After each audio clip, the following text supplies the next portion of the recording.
If you have read the caption of the broadcast, make sure that you read the description of the broadcast. Like the broadcast. Share it. Invite your friends. Invite your frenemies. Invite your not so friendly friends. And tell them that Mayegun today and Mayegun is live. And if you have done that already, thank you. So tonight, I have come again with some fresher. If you have been sort of like present on social media from yesterday, well, you must have come across different headlines coming from the gathering of the people who got schemed out of power, haven't been part of those who brought this APC, including Tifnumbu and his, criminal gang upon you. The two new town criers are no other than Rotifmi, Amaechi, the Ubima, Judas Iscariot, as well as the Elrufai of Kaduna, the famous little finger, Kaduna little finger. Now, they are, I don't know what to call it, a bias remorse, or they have kicked off the what is going to be their 2027 political war of survival. These are the category of people you can call the internally displaced politicians, IDP. Baba. Atiku returned back to Nigeria 2 days ago from Dubai. He called it a New Year break. And that was him back. And they all met somewhere in Abuja. They were discussing about the situation of Nigeria, as well as what the APC, what they have done to Nigeria. Before Elrufai, it was Rotifmi Amaechi who categorically said, Tifnumbu and other APC, politicians, the way I understand it, sure you get me now, is that they only came to steal, they came to maim, and to kill. Practically, Tifnumbu and his gang, whatever they are doing to you right now, it is premeditated and it is traditional as well. Now, to make it more interesting, it has been fire for fire, back and forth, like, brimstone, left, right, and center. So we are starting with Rotifmi Amaechi's statement. Then we are going to go on to the Kaduna Little Finger's own cries of how the illiterates are now in the position of leadership. How APC, Egbekegbe, has lost its bearing. How it has brought upon Nigeria generational poverty, chaos, division. Also from that one, we are also still going to stay in that northern Nigeria. This time around, it's going to be Sokoto. The Emir of Sokoto has expressed his disappointment in the Yorubas. According to the Sultan of Sokoto, the Sultan of Sokoto, he categorically expressed his heart's brokenness. Because according to him, the Yorubas are known for being so tolerant. But this last few weeks of the campaign for Sharia in Yoruba land, and which has kind of like triggered different negative reactions. According to him, he said the Yorubas who are Muslims are living in bondage, in fear, because what they want cannot be granted because Yorubas are no longer tolerant. We are no longer tolerant of other people's religion. That is the Satan of Sokoto, by the way. Then, and others. But Aleisha, kind of like, thick. So let's get down to it. Omoyele Sowore has now been granted a 10 million naira bail for calling the police IG illegal police IG. Indeed, he has. His passport has also been confiscated because he had to submit his passport to limit his movement out of Nigeria again. Now, let's start with that of Rotifmi, Amoechi, Ubima, Judas Iscariot, the man that came second in the APC, Egbekegbese primaries, the one that produced Tifnumbu, Koolu as your president, or the APC, Egbekegbese presidential candidates, and then eventual Mr. Grab it, snatch it, and run with it. So they have the strategy of grabbing and snatching power. Rotifmi Amaechi also said, by the way, that if any of you think Tifnumbu is going to give up power, he didn't say easily. He said, if you think Tifnumbu will give up power, or you better think again. Somehow, they have now started the fire ahead of their 2027. First, the internally displaced politicians, IDP politicians. Let's start with this. I saw the hand of former Governor Rotimi Amaechi up. Your Excellency, distinguished ladies and gentlemen, please, whatever I say, put the blame on Tambua, because we had together prayed the Islam prayer that we should not talk here at all. And it looks as if his prayer didn't work. That's why I'm talking. Exactly. Says my name Ibrahim. I was going to respond to you. You see, all we hear here is typical Nigeria. Typical Nigeria, and you are clapping. That's why politicians get away with anything. They get away with murder because you have short memory. Short memory. None of you here seated can defend the votes. If you have complained, Nigerians have been clapping for you. The only way Shekarau became governor, do you know how? Because people lined up. When they ask how many people are there, they say over 500,000. No, I won't give 500,000. Announce Shekarau. It happened in Ghana. Before the election of the last president. 2 days, a lot of us were called to intervene. But why did they do that? The people were ready to die. You are talking, abusing everybody. Nobody has power and will give it to you. Nobody, not even me. If you want a pastor as president, can get one. The politician is there in Nigeria to steal, to maim, to kill, to remain in power. If you think Tinubu will give it to you, you are wasting your time. So when we speak, we forget history. Unfortunately for me, poverty has made me to be part of the political system from when I left university. I left university in 1987, and I've been part of the process till today. You can't wish me away in the formation of APC. You certainly can't wish me away. You can't wish me away in how APC won election. You can't. But the truth is that if some of us did not stick at our neck, say, PDP, good luck, we want to die with you. When they saw that we were ready to die, what did they do? They gave up power. So we have sweet mouth, we'll talk about it, we'll repeat these things every day. Tomorrow they will call you in Lagos, you will go. Somebody told me in Lagos, said, look, Mr. Amaechi, I said, sir, you see these people that gathered here? I say, yes. We called them transport, this, they came. If tomorrow Tinubu comes with the same transport, they will also come.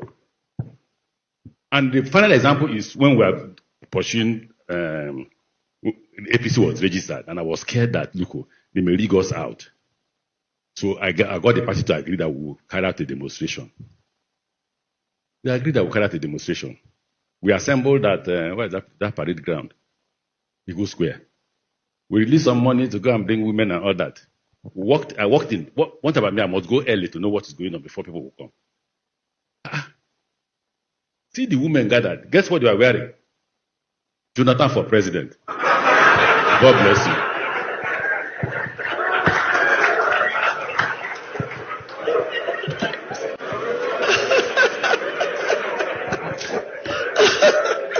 I can see so many hands up. I need to be partial. Let me intervene here. Okay. That is borrowed from Rivers. Because when Odili was in office as a governor, we went on a rally. The entire stadium was filled to capacity.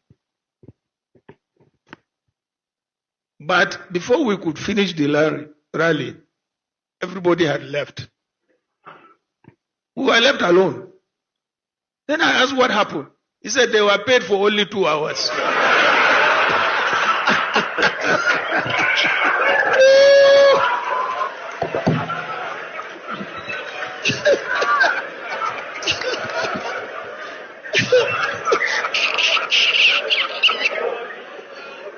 Your Excellency, thank you for that.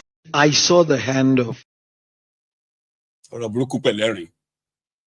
So Amaechi is part of the gang that intimidated Goodluck Ebele Jonathan out of power. Normally, the word intimidate or intimidation of a president of a country may sound far-fetched. You know, you'll be like, nobody can intimidate a president. You are either very much politically inactive between 2014 and 2015. APC, Egbekegbe, right? They were so active that at a point, they were defending Boko Haram. Everything that Jonathan was doing was wrong. Everything. Is paying for the construction of a second Niger bridge. No, it's wrong.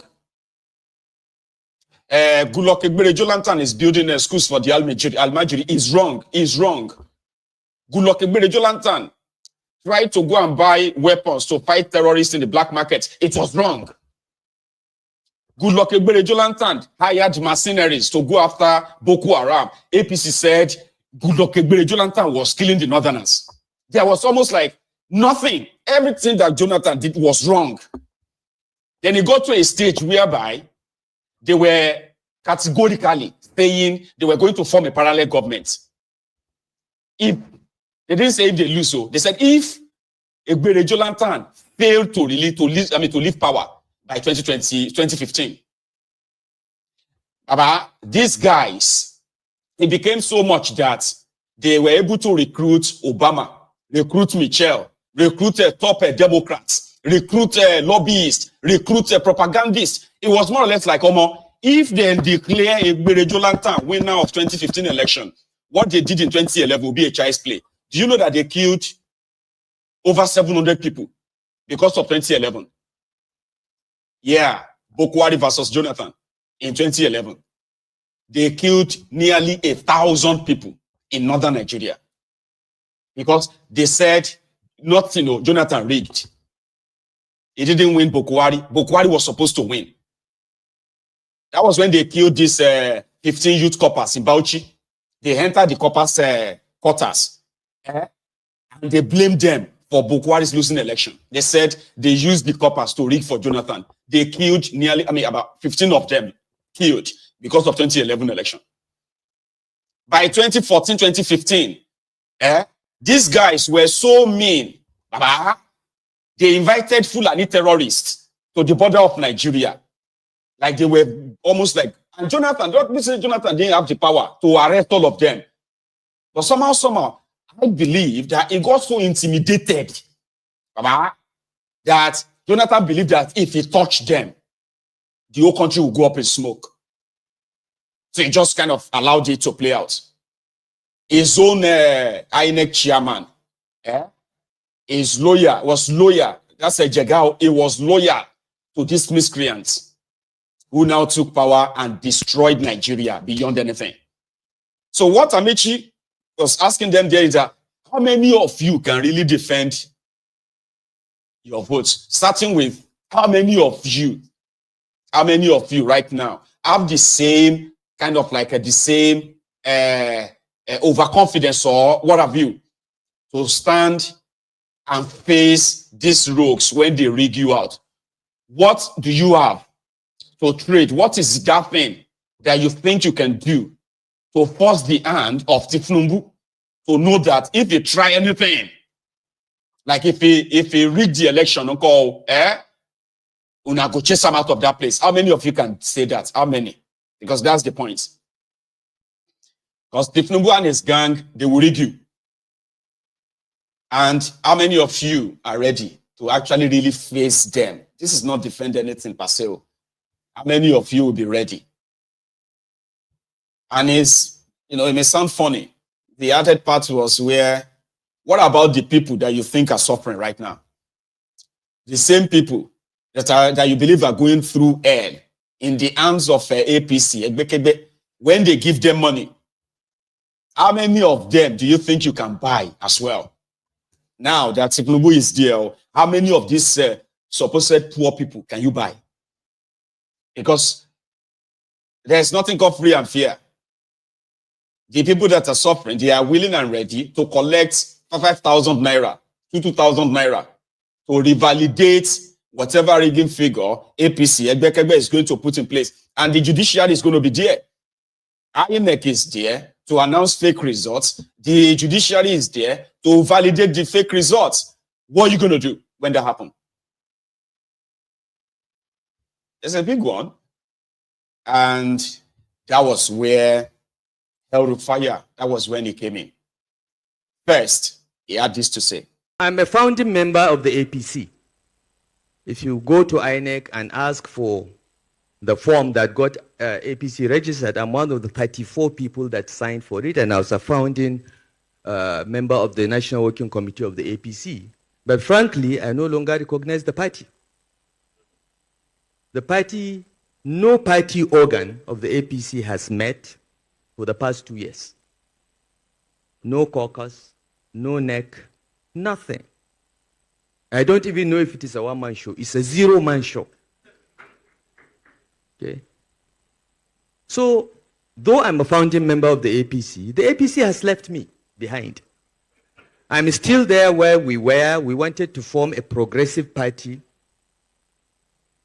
that will fight corruption, revamp the economy, and restore security to Nigerians. That was the objective of forming our party. And we all came from that party. After forming the party, we went out of our way to recruit others that we feel could add value to the party. We went to the residence of His Excellency Vice President Atiku Abubakar, invited him to join the party. We are not afraid of inviting heavyweights who are potential presidential aspirants, even though many of us were Buhari supporters. But we were not scared.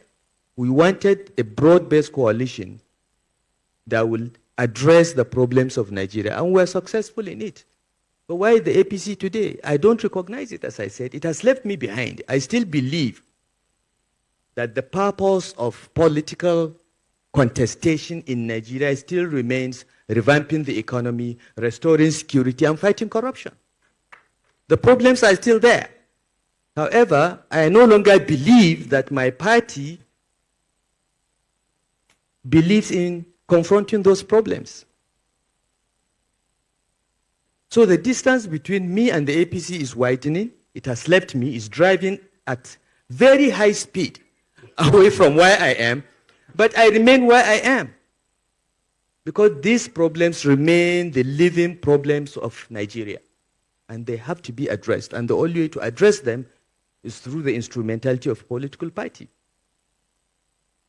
So what happened to our parties? Why did our parties all end up where they are? When we started the APC, we were very hopeful that it will be member-financed party. We registered 15 million members. 15 million. If every member of the APC just gave the party 100 naira, that's 1.5 billion. Just 100 naira a month, which I believe almost everyone can afford. That's 1.5 billion. It's enough to run the party.